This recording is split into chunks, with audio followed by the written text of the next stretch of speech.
Asumsikan, kita yakin bahwa ini adalah bagian dari pembungkaman demokrasi. Ke Banten dulu. Oke, kawan-kawan sekalian, saya bukan kuasa hukumnya Bung Abraham Samad. Kuasa hukumnya tadi sudah disebutkan, ada LBH Pers, ada LBH Jakarta, ada Kontras, ya, ada yang lain-lain juga.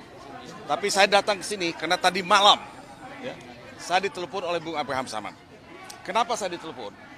Karena dia mendapatkan panggilan dari Polda Metro Jaya, karena didakwa, dipersangkakan melanggar pasal 310, 311 KUH Pidana, dan juga pasal 27A, 28 Undang-Undang ITE. Nah, saya tidak ingin masuk pada substansi kasusnya. Tapi saya kenal Bung Abraham Samad ini dulu sebagai aktivis, sebagai advokat, ya, dan sekarang banyak melakukan podcast. Nah, saya tahu Abraham Samad yang pernah jadi ketua KPK adalah orang yang punya integritas. Punya integritas, punya sikap, punya pendirian dalam membangun Indonesia yang lebih bersih dari korupsi, membangun Indonesia yang lebih baik, lebih adil, dan saya tidak menyangka akibat podcast yang dilakukan oleh Saudara Abraham Samad, dia dikriminalisasi. Tidak boleh ada kriminalisasi dalam negara Republik Indonesia ini terhadap wartawan, terhadap mereka yang punya podcast, terhadap siapapun, karena ini membungkam kebebasan berpendapat, membungkam kebebasan pers. Dan ini saudara-saudara dilindungi oleh Undang-Undang Dasar 45, dilindungi oleh pasal 28 Undang-Undang Dasar 45. Undang-Undang Pokok Pers juga melindungi itu. Jadi tidak ada alasan sama sekali untuk memanggil, memeriksa, dan mengkriminalisasi Saudara Abraham Samad. Kalau kita melihat pasal 310 dan 311, pasal 27A dan 28 Undang-Undang ITE. Pasal itu tidak bisa dipakai.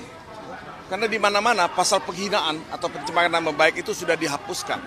Hanya di negara yang otoriter atau punya tendensi untuk menjadi negara otoriter, pencemaran nama baik, penghinaan itu dikriminalisasi. Saya tidak mengatakan tidak mungkin ada pencemaran atau penghinaan. Mungkin saja, tapi bukan dikriminalisasi. Gugat saja secara perdata. Di negara lain, gugatan perdata itu dimungkinkan untuk pencemaran nama baik atau penghinaan. Tapi mengkriminalisasi seorang Abraham Samad, mantan ketua KPK aktivis yang selama ini dikenal punya integritas, itu adalah langkah setback yang paling luar biasa dalam kehidupan hukum kita. Saya katakan tadi melanggar atau membungkam kebebasan pers. Anda tahu bahwa untuk setiap dugaan tindak pidana semacam ini mesti ada yang disebut niat jahat atau malicious intent.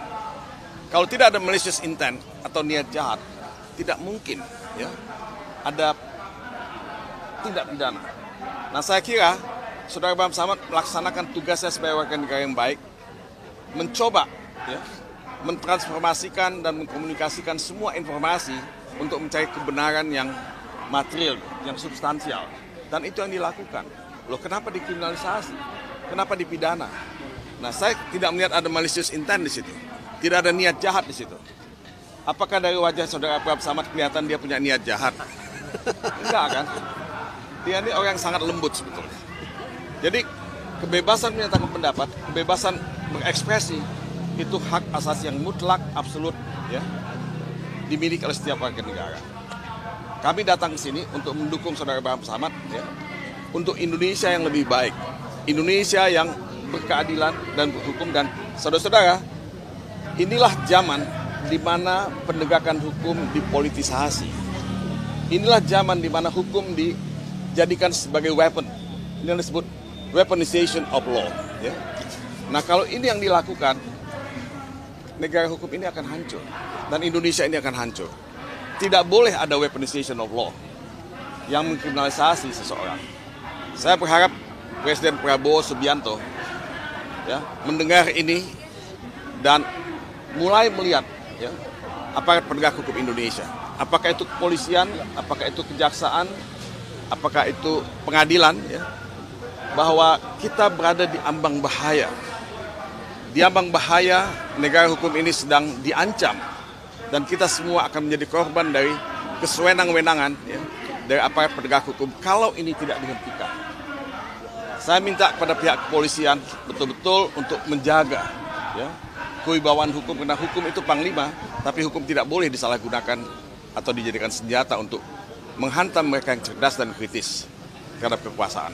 Demokrasi membutuhkan kritik, demokrasi membutuhkan pendapat yang berbeda, dan kita semua mencintai Indonesia. Kita semua ingin Indonesia lebih baik. Ini semua adalah dalam konteks membangun Indonesia yang lebih baik karena kita cinta pada bangsa ini. Dan saudara-saudara, 80 tahun kita sudah merdeka. Apa yang kita capai sebagai bangsa, sebagai negara? Secara ekonomi kita sudah diambang kepailitan sebetulnya dengan utang yang begitu besar. Secara hukum kita juga semakin jatuh ke titik yang paling nadir di Indonesia ini. Nah, apakah kita masih punya harapan? Saya tidak mengatakan untuk pesimis, tidak. Tapi kita berada di ambang kehancuran kalau kita tidak sama-sama ya, mengembalikan wibawa hukum itu untuk menjadi panglima dalam kehidupan kita berbangsa dan bernegara. Ya, mungkin ini yang saya ingin sampaikan. Ya, yang lain mungkin bisa menyampaikan yang lain ya. Sekali lagi terima kasih. Ya, sebelum ke Pak Bram ya. Bagaimana persiapan menjalani pemeriksaan Pak?